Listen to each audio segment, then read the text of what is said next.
So again, hey, it ain't a fan favorite. There's no doubt in that. There's no doubt in that. In the way Sync won last game, but again, they did what it took to win, and that's what happens. I mean, hell, things like that happen in all sports, esports, whatever. I mean, that's exactly. Things aren't necessarily the most fun to watch, but that's not what it's about in the 100%. Sometimes it is about getting that win, and that's what Sync did to get that win. So. And I mean, I just want to bring a quick point up before we go into game 2. But like when there's arguably you could call it maybe a little bit of an imbalance in terms of the game because there is no backdoor protection compared to say Dota 2. There is no kind of way of healing up towers or giving them extra armor, which there is in sort of Dota 2. Yeah. And thirdly, like Silhouette is such a strong hero in terms of split push, so maybe there will be maybe a slight change because I think at the moment split pushing is incredibly strong. Obviously, maybe we're getting a little bit too overexcited or over compensating just from last game, but I mean the sort of exploitation is definitely there if teams want to use it. Obviously, there is ways around it without it being, quote unquote, completely broken. But still, obviously, there might be a slight change to that. Maybe we'll see it, maybe we're not. And finally, I just want to make a big point actually that I didn't make in the game actually is that in the last bit when actually the split push was going on, actually in the final push where Silhouette was in the base taking all the racks actually, Keizu and Insania actually sort of stopped the Dr. Repulsor TP. It was like an S4 cancel in that respect. Stopped Dr. Repulsor TPing back, and he couldn't actually defend while they got mega creeps in the end, so he has to walk all the way back, and that's why he actually got. He did get a kill, I think, but obviously his base was dying in the end. So big cancel count from Keizu and Isaiah, and obviously did lead to them winning the game. I mean, it's almost like that's what they're doing. Everyone else is like, just keep them from getting to me at the pace, keep them distracted, even if you die. Space created. So yeah, again, the fact that he got an immortal at the end there before he ended up dying. It really speaks to just the good play overall by Sync. But anyways, that's the pass now. Here we got to look forward now to what is game number 2. So let's take a look, see how things are developing here. Definitely an interesting start as you would expect. Pharaoh, Cthulhu Font, Kraken, and Swiftblade in the initial bans. Seeing Pharaoh up there especially, kind of interesting. Magmus into Pebbles, Parasite, Rhapsody, and then Engineer coming out as we just saw. So definitely an interesting start. I mean, there's still Tempest, Ophelia, Keeper on the board, so there are still plenty of options, especially when it comes to jungle here for Dawn. And they love to run something like the Keeper Ophelia, the Keeper Tempest. So I'm curious. Yeah, we are going to see the Ophelia pick up here. I wouldn't be surprised to see maybe something like Keeper banned here in the banning phase, though. Maybe not. You mentioned the Yellow Rexar didn't necessarily have the biggest performance last game. So I mean, I'm not a big flamer, but if I'm going to flame one person, it's going to be Yellow Rexar on his Keeper for us. Like, he plays actually a really good Pharaoh, but these kind of really quite defensive sort of suicides, like Wild War Beast, sort of Keeper the Forest. He honestly has a very poor micro, and it's just too passive for him. He needs to get involved in kills like like I said before, like the Pharaohs in that respect, and hopefully we'll see something more aggressive in that respect, but we'll have to see in the end. And one thing to note that is I already like the draft coming from Dawn already. It's a lot more early game oriented. Like you had the Rhapsody, which is sort of better in terms of early game than the Empath. You've got Pebbles that is better early game than the Kraken. So already they have that early game lineup, which they honestly didn't really have it in game 1. It was quite greedy, and Zinc really took advantage of it because of the early rotation coming from Magmus and Pebbles. And already, the draft here from Zinc is looking quite similar to sort of game 1. So I'm liking the sort of switch up from Dawn. Okay, it didn't work very well in game 1, so adapt the strategy. Make changes. Don't play the same way because you're going to lose if that's the case. So, and actually, I like the band coming up here as well. Band actually on Witchler, and that would have been a perfect pickup. We talked about it in game 1 more as a support, but it could definitely work here in a core. Like in a short lane in that aspect. So already game 2, Dawn looking vastly improved. I mean, the question on my mind, I'm sure a lot of people, is are we going to see that Silhouette ban? In this case from Dawn, I mean, knowing that Sync will have the chance to pick it up before they do, if that ends up happening. Obviously, again, knowing what happened last game ultimately in the end, do they want to have to deal with that once again? So I don't know. I guess. I mean, I'll leave that up to you as well. I mean, what do you think? If you were the captain here, do you say, you know what, let's just ban Silhouette? Yeah, ban it. No, just there's no doubt in my mind. I mean, I'm surprised it wasn't banned in the first phase because even if Zinc don't pick up Silhouette here, there's a less chance, I'd just ban it out because if I was a captain here for Dawn, I just do not want to deal with it unless I'm picking it myself. But if you're being Hellborn here, I would not give the risk that Sync could definitely pick here fourth. So even if I was going to pick it myself, I just wouldn't go for that risk in the end. And I mean, one thing that me and Insania have been talking a lot more actually, and one thing that he noted to me and sort of released to me is that with Zinc they kind of have each of their drafts and each of their strategies sort of revolved around one key player. He told me today actually that the last strat was all revolved around Flensmeister. Like, it is all about Flensmeister, and he showed it in game 1, all about the split pushing. He 1v5 the team, and then there's other games where Mickey practically 1v5 the team, and then there's sometimes where even Insania has a bigger role, like when he plays his Moria. For example, he said each sort of strategy is revolved around one key player on the Zinc, even like Swiftblade on KZ, for example. And I'm wondering what this sort of draft will be around here. It might even be around Slapped with his Parasite, for example. So every draft from Zinc has a key mind and a key execution on a single player. So we'll have to see it here. And I mean, the Silhouette is banned, which I'm very happy about, because I mean, it could be one of those games for Flensmeister again, and it had such a dominating performance in game 1. Why not ban out in game 2? It's just it's peace of mind, put simply. But there's the Prisoner. So, all right, dual lanes looking like it's going to work, and I mean, I love the Prisoner pickup here because it's going to be a dual lane character from Dawn, and Prisoner 945 is great against dual lanes. Engineered Prisoner, they've got the Parasite rotation as well.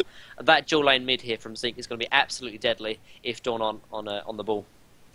Well, now we'll see how Don reacts. Again, they're only down to 11 seconds of extra time to make these final 2 picks, so they got to think pretty quickly here as far as reacting to what Sync goes with, especially. Sync doesn't have much more themselves, but a little bit more. They only have the 1 pick now left, so Don coming down the wire. Yeah, I mean, they do go Keeper the Forest again, so hey, knowing that maybe he didn't have the best performance last game, going to give him a second try, nothing wrong with that. And they just like this too much. But I almost feel like Sync's just kind of baiting them into that, like, you know what, we're fine with that. We clearly were able to work around the last game. They final picked Soulstealer, in fact, to even put more of the issue that we are just fine with you kind of getting that overall push coming out, if that's what you're going to be going for. So, yeah, I mean, they got the Rhapsody? This is actually looking like it could just be an all-out, almost an all-in kind of push strategy here from Dawn. If they go with Zephyr to finish it off, that would basically be that. So, I mean, they're right-clicking it here. Not much time left.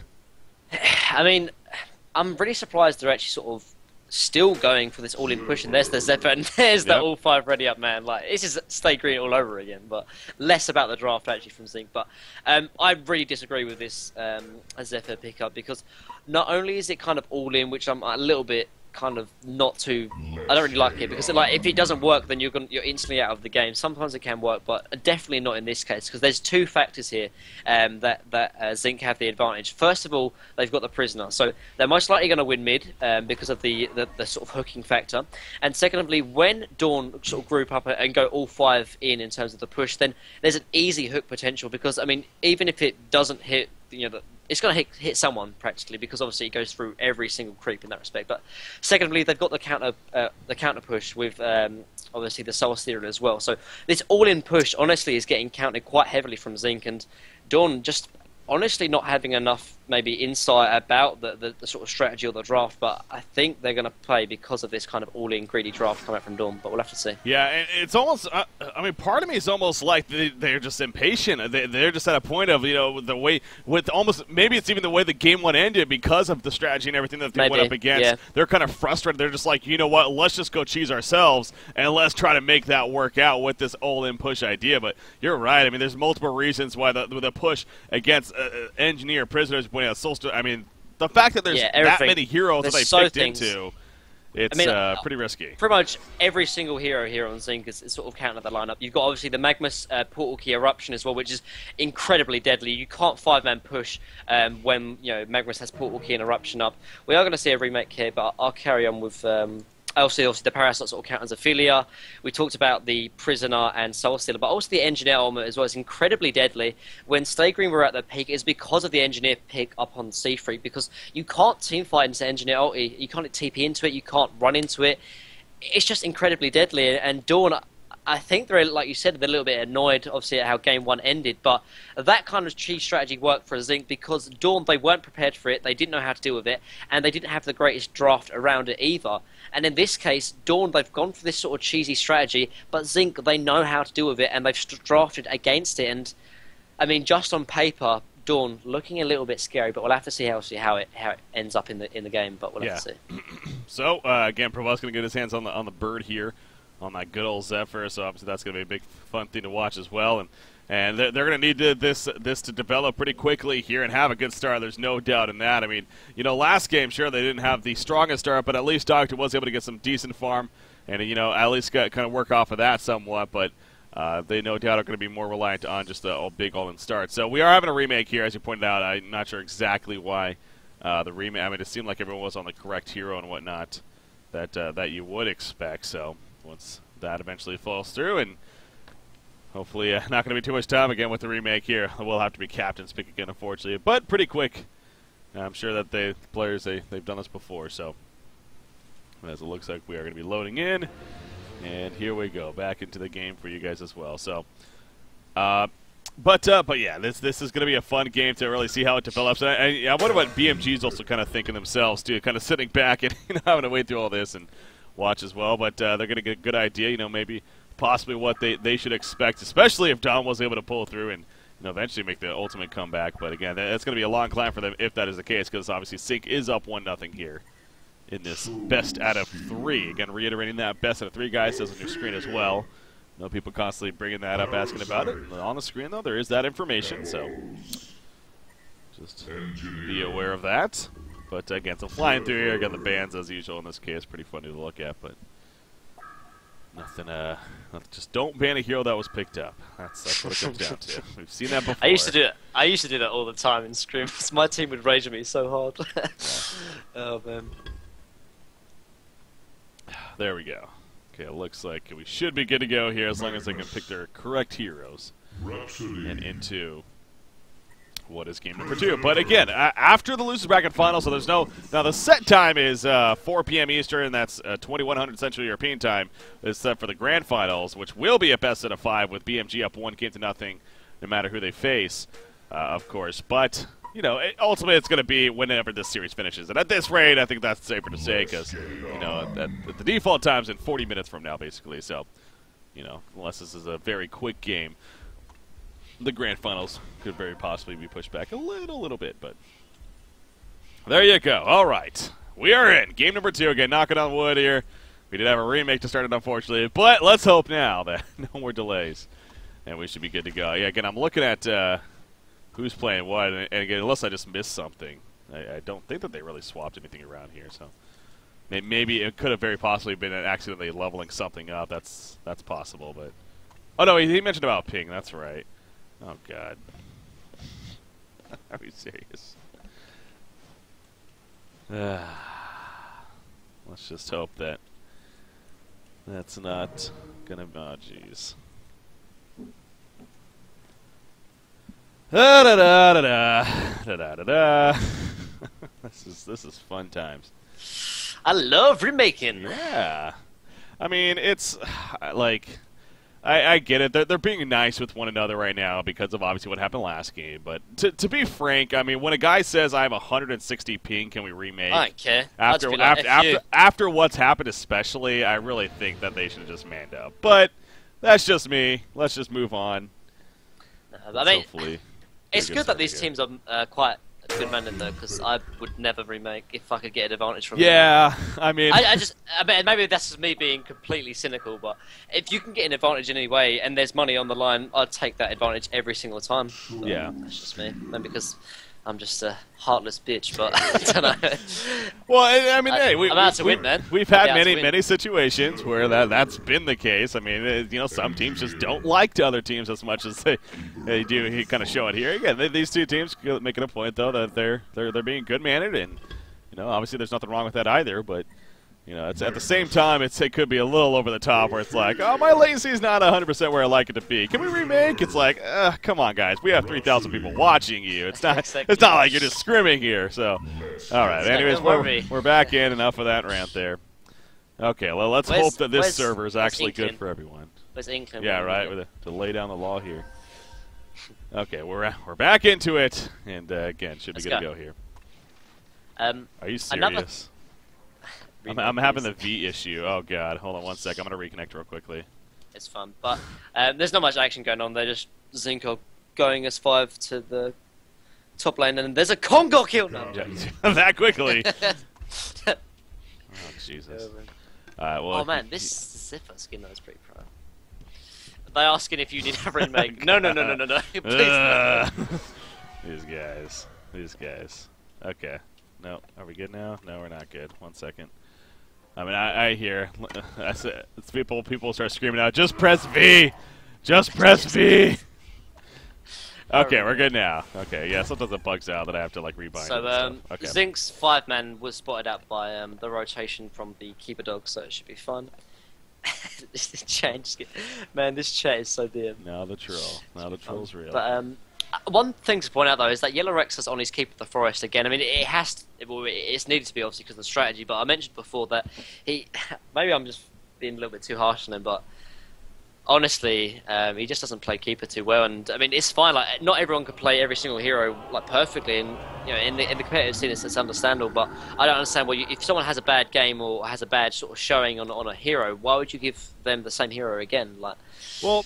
I mean, to get a little more into that, I mean, Dawn is a newer team, and, you know, as I said, Yellow Rex are, you know, kind of a newer player on the scene compared to others, and Keeper of the Forest is one that's kind of making a resurgence. I mean, we hadn't seen early on in the season. He was really last season, or last cycle, I want to say, is when he kind of started popping up, and now this cycle especially, I mean, Dawn especially makes a point that they love running. Now, middle lane, as I say that, holy crap, a lot of initiation coming out. Looks like everyone's going to be fine in the end, but that was very, very close. Yeah. Or a good amount of damage even coming out there, but just the insane lane presence that Prisoner has is absurd. Seeing obviously Pebbles has no armor as well, and there's obviously Parasite to be wary of. But actually, good play coming out from Yellow Rex, though. He has actually blocked both of the spawns with his animated trees, actually. So that is actually going to slow down Parasite's jungle by quite a bit. Yeah. And I think these animated trees are actually going to stop the block for a second time as well, actually. As that's actually try to use the Water Revelation, but no, actually great play coming out from actually mid lane though. There's the initiation right there. Pebbles again taking some good pressure, but here comes the feeling. Oh, the Minotaur just out of range for the stop. It still might not matter in the end. No, it will not. Iceland Gogo gets credit despite the Minotaur stomp miss and gets the Bloodlust kill. So Insania goes down right there. Beautiful start for Dawn coming out. And that all goes back, honestly, to Yellow Rexar, because it's in terms of dual mid, it always goes back to who gets involved first in terms of the jungler. In this case, it's Iceland Gogo on the affiliate, but at the same time, that could have been slapped on his Parasite if Keeper of the Forest didn't block out his camps. Parasite is still level 1, so he couldn't obviously get involved in ganks because he doesn't even have leech yet. So already the snowball effects of these sort of slight decisions coming out from other teams or other members on the team. And here comes Affiliate again, actually, middle lane. Yeah, going to be looking for another attempt. Obviously, Skeleton King makes it a little bit easier in that sense, and Prisoner's going to end up going down. So, sure, Yellow Rex are doing a good job of the blocking, but I think guys like Gogo deserves a lot of credit here for being very involved on the Ophelia, and obviously just good initiation off the bat. So, Dom making a big statement here right off the bat, here in what is game number 2, being down 1-0. And this is such a big deal as well, because I said I definitely give the edge to the Prisoner Engineer matchup, and for 2 kills, I mean, yeah, obviously Prisoner's still going to be in favour, but when you go 2 kills behind it, it makes such a big difference. But Parasite's actually going to rotate into his enemy jungle because he's had enough of, I don't know, his camp's getting blocked out, or he just wants to have a bit more of an impact into these other lanes, and he could definitely have an impact here in the top lane actually with Magmus, or even back into the middle lane as well. But yeah, just going back to the middle lane though, Prisoner really not having the greatest time because obviously his support player died, top lane, and now he died as well. But middle lane, he did get a hook onto Pebbles, but it's just not enough. Oh, there's top lane action too, but yeah, going back to the middle, Pebbles is going to fall. The Shackle's going to prove to be too much. Now it's back to the top lane. Zephyr, he's trying to tank as much damage as possible, but the dive is real, and having a double damage rune on Slap definitely helped right there to make sure the kill happens. So when you think Dawn's getting some good momentum early on, all of a sudden Sync comes back and to kill him 2 different lanes, one in the middle, especially they go at the top lane, a big one. Yeah, Parasite really catching them off guard. I don't think they had any clue that Parasite would be up there. Especially Probusk. So obviously good positioning, good movement coming out from Slapped. Making the best of the situation here. Yeah, definitely. And kind of surprising actually that they did get a return kill in the middle lane. I mean, Labyrinth was a little bit low in terms of HP actually, so that was probably the reason why. But in the end, still, you can't deny the presence here of Prisoner. Actually, Slapped is coming in on the Parasite. Or couldn't get the hook off first, so just going to mana burn him. But good old mana burn. But yeah, I mean, even though the dual mid is down by 2 kills, they can still return kills because of this hooking factor. And honestly, when you when you are against a prisoner, it's almost always best advised to sort of put a solo hero there. But I mean, who could they put in? They're sort of so cemented in terms of their lanes because of the way they've drafted. There is no kind of innovation. There's no kind of sort of surprise factor. They have to obviously put Sepher in the bottom lane, sorry, in the top lane, and obviously put Kiefer in the bottom lane and have the dual mid. Yeah.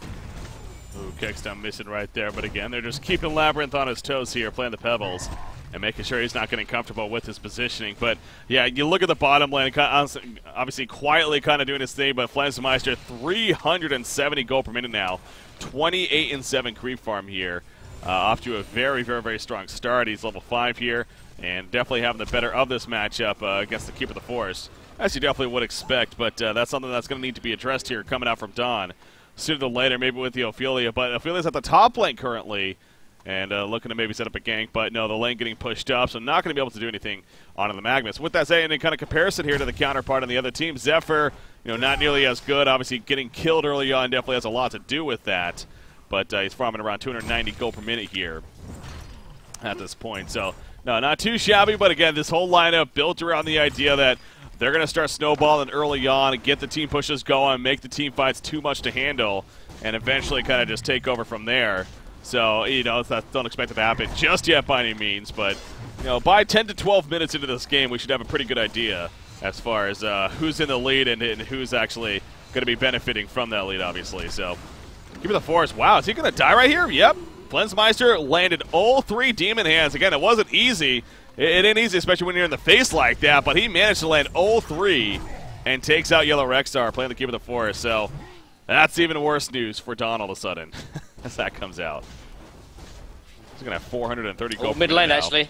Is they going to catch? Yeah, middle lane, we do have more action coming out. They pull in Rhapsody right there. Going for the counter kill. He gets the counter kill, but at what cost here? Pebbles have fought a lot of attack to take out Prisoner at least. So 1-for-1 exchange between the two. Parasite's still chasing, though. He does have Magnus coming in. That's going to be a big line stun. Pebbles going to end up falling. Ophelia goes down, and a double tap for Slapped. When it's all said and done, 6 minutes into this game, it is nearly a 3,000 goal lead, a 3,000 experience in for Sync Esports. Again, not the start that Dawn needed here in game number 2. Exactly, and honestly, I mean, when you play a hooker, you kind of get the sort of sense of playing that you always have to hook. You always want to hook, and I think in that case it actually worked against Mickey, because obviously he did get the kill on Rhapsody, but he traded his own life for it, and that's never the favourable trade you want. I mean, it didn't matter too much, obviously, because they did get a good sort of trade off it, and they are sort of 3,000 gold, 3,000 experience, but definitely something to be noted. Actually, bottom lane here. Yeah, they completely missed a kill attempt, and he gets counter killed. I mean, it's just... You could tell something's off, man. I mean, Keeper of the Forest went in with a root right there. Pebbles came in to assist with the Stalagmites, but he was just a little bit off, a little too late. And then, obviously, how that ended, that's just got to really push it in, man. Now, Prisoner does get picked off in the middle. So, again, Iceland Gogo, man, he deserves MVP status so far for Dawn. He really is doing what he can to keep Dawn early on in this game at this point, but the bottom lane's not helping. Pebbles is going to be picking up a little bit of farm here in the meantime, but again, Sync's momentum right now, and Slap playing that Parasite. I know Quincy made the comment there with Slap maybe not usually known for his Parasite, but honestly, I think Slap is kind of known for Parasite. Yeah, man, Slap's, maybe because they haven't played it a lot, but Slap Parasite is his most common jungler in my respect. Like, he was known for his Slap Parasite. Like, back when he was playing against SG, like, the only games they'd take off was when he would be on his Parasite. Like, he's definitely the best Parasite player in right now. Like, not only obviously obviously he gets good scoreline, but he's just sort of presence of mind and his sort of insight of playing Parasite is just on the ball every single time, honestly. Yeah. I mean, he plays a great Tempest and a great Ophelia as any other jungler player would, but I mean, if I'm going to pick one jungler that I'm most scared of, if I was going to go get slapped, it would be on his Parasite. So. Okay, that's fair. So yeah, in that respect, that makes sense. 12 Tempest, 12 Ophelia, and only 6 Parasite, but yeah, when it comes down to it, I mean, all around, obviously, you could argue the best jungle player right now on the scene. At this point, so any of those junglers he's going to get his hands on, going to do very effective with it usually, and being 3-0-1 here, I can't say I'm too surprised that is the case. Top lane, they're going to try to make something happen on Magnus. He takes the Skeleton Key net, he can't set away as a result, and it will not be able to in the end, so good job by the Hellborn team. And Dawn Keeper of the Forest actually going to take some tower damage here, but he spawns the minions and now going to try to make the push happen. So this is where Dawn is going to really start try to start to turn it on at least. As far as the push goes, Root comes up. They actually catch Prisoner as well. They did not realize Prisoner was there. They end up falling back. Zephyr gets pulled in, though, and now Zephyr is going to end up falling. It's just a matter of time. He's like, well, I don't know. I have nowhere to go. He's just going to run backwards, and actually Flensmeister ends up getting credit for the kill. So, you know, early on in this game still just coming to the 9-minute mark, but Sync all ready to TP support as we saw there. They're going to deny the tower on top of it. Oh, boy, that's just brutal all across the board coming out there in favor of Sync. I mean, and Zephyr was kind of the sort of saving grace here for Dawn, and it really does depend when Dawn have gone for this all-in sort of strategy in terms of push. They need to have their sort of heavy, durable sort of front runner, which is going to be the Zephyr that can sort of be up in the front, actually middle lane though. Prison Break is going to pull back in. Pebbles over attacks him. Melody saves him initially. That was a good job of mitigating damage right there, but I think they both might fall in the end as Pebbles does eventually go down and Rhapsody. Just a matter of time. Lava Surge going to be coming up in 1 second. Puts a taunt up. Not even necessary, actually. Insania gets it with the beautiful keg stun right there. So, yeah, it just continues to grow a little bit here more for Sync. Now, again, it's not overwhelming, but because of the lineup, you would feel pretty scared for Dawn here. Or continue to do so. But with that said, Zephyr has 340 gold, or 340 gold per minute is what he's farming. Actually has about 800 gold saved up. He's got the only Mystic Vestments. Win for the Ghost Marchers. Keeper the Forest again. Bottom lane, though. Going to be picked off. Flensmeister just going ham, man. I mean, maybe he's just he took that to what we were talking about. You know how it's kind of funny how he's like 3rd or 4th of the team in GPM and everything. And today though, he's just playing off the wall here. Two, yeah, man, absolutely dominating actually. But yeah, just going back to the actually middle lane, man, the action doesn't stop, man. It doesn't. That's the no, we're not going to see it. Okay, so it does stop. Oh, there's a hook going to be imminent. I can feel it. Nope. Grip and hook. There you go. I knew it. Perfect setup. He chucks actually Parasite right there. It's not going to be enough for the kill initially. Zap goes in with a face saga. It kind of puts him in bad position, but not the worst in the end. He should be fine. Rhapsody kind of toying with him, but yeah, he's going to be good. So, try versus try lane middle. Who would have thought? And now here comes Zephyr, I guess. So, yeah, looks like John might want to push here. Nope. Oh my god! What a turnaround by Mickey. Yep. What's a hook? And this is what I'm trying to say, like, how can Dawn really push into a hooker? As well as obviously Engineer as well. There's no possible way because they don't have any initiation, so if someone does get hooked on, they can't really help them. That person is instantly dead, as we saw there. Obviously, Labyrinth was kind of low HP, but still, there was no way that obviously Rhapsody could come in and help. There's no way obviously Keeper could help because he doesn't have a portal key. And just in general, it's just, there's nothing they can do. And once again, though, I mean, I really don't like hating on people, but again, Yellow Rexos is 0-3-0, 130 GPM break. He's had such a bad game, and it's looked like he's going to have an even worse game because there's a rotation from Magnus again, bottom lane. Yeah, it definitely hasn't been his day, and it's just going to get much worse. Sorry, man. See the initiation right here. Eruption, hey, Soul Burst even comes out. I don't think that was necessary, but he just simply gets caught. Both games on Keeper the Forest, he's been under 200 GPM. That's lower than some supports breaking. And if you're a Suicide player, that means you're the 3rd core in this lineup. And you cannot be below 200 GPM. Below 300, that's okay. But actually, middle lane. Rhapsody, he gets caught here in the middle. He's going to end up falling into the field, doing some work there. In the meantime, Pebbles also gets picked off. And now it's Ophelia's turn, apparently, as they're just going to dive on top of him. They don't even care about the tower being here. Yeah, she's going to go down. And honestly, I think Sync is just rolling to a 15-minute concede victory here. I mean, just compare the effectiveness of the impact compared to Peizu and Yellow Rexar.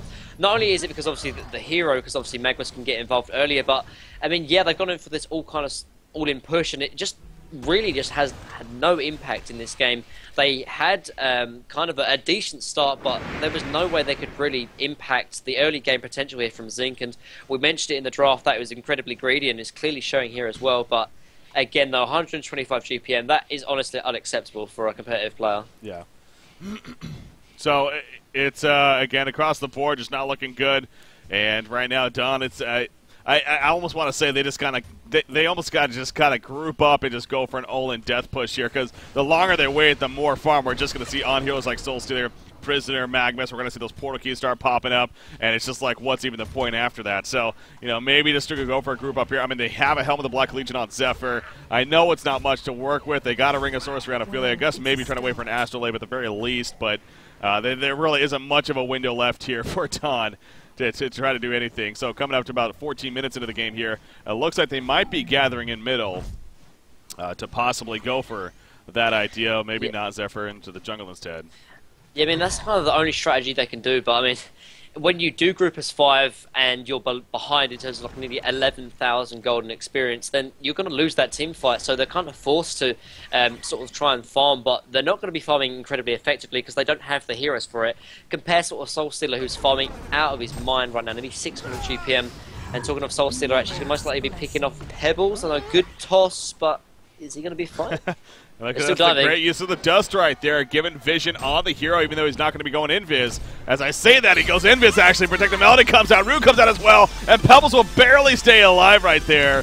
In the end, we got Keeper the Forest trying to go on the run now. Rhapsody just out of range of the Prisoner Hook, but now Keeper the Forest, he gets stunned on. In comes the Typhoon, but look at Sync. They don't even run into it. Gus is going to miss as well. And now Zephyr is diving, but he's by himself currently. Soul Burst is ready to go for Soul Stealer if they can get the catch. There's the catch. Are we going to see a Soul Burst? Yes, we are. Pulls him right into it. And down goes the Zephyr.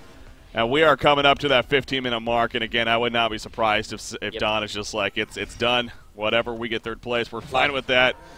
And the thing about the lineup and the strategy here from actually Keeper's going to be dropping it again, actually. So, and I mean, talking about the strategy of Dawn, though, is that they have to be ahead from start to finish if they want to sort of take this game. And there is breaky. They can't handle it. Yeah. Zink's too much for him, and that's the game breaky. That is going to do it. That. Yeah, I mean, you talk about, obviously, you know, we've had our delays, unfortunately. Game 1, you know, went through plenty of that. It was a very intriguing game 1. Dom was starting to make a comeback, and it looked like it could have been something, but in the end, the split push, the backdooring, whatever you want to call it, the strategy was real, and Flensmeister on that silhouette made work done. And then here in game 2, I mean, remember, Don actually got the first 2 kills. They got the Bloodlust, the second kill. It looks like they were off to a decent start, but then it just definitely snowballed from there. I mean, I know it is definitely, you know, you look at a couple of the performances there and just unfortunately not really 100% to what they needed to be. But hey, Dawn, they finished third place overall, like I said, going into the series. You know, in the end, they got to be somewhat satisfied with that. Sure, they could have definitely had more, and sure, they were close to possibly trying to make that happen. But hey, they got third place. A good performance nonetheless. They get their share of the prize pool as well as the points, and they're going to be in a decent seek moving into the next cycle, of course, as a result of that. But that does mean Sync not only wins this to move on, but they are going to get a rematch here against Bad Monkey Gaming, who knocked them down to the losers bracket yesterday. They lost their first series ever in season 3, excuse me, here to BMG yesterday. Will BMG give them a second loss series, or will Sync actually come back from behind and take it? They are going to be down 1-0 going in because they are coming from the losers bracket. Obviously, very, very important to note that right there. And again, it will be a best out of 5. Mini Maggot, you got any final words on this series here before we look to wrap things up? No, just Zinc clearly out drafting, clearly out sort of strategized. Dawn, and I mean Dawn, they're a great team, and I mean clearly they came third, and there's nothing to be upset about. Obviously they just finished from gold last cycle, but clearly there is some things that they do need to improve on. One probably being the sort of strategy and drafting, and it's pretty to be expected though. If you come up from gold, obviously you need to have, and you're not going to have that the highest insight in that respect. And secondly, just don't pick Keeper because like Yellow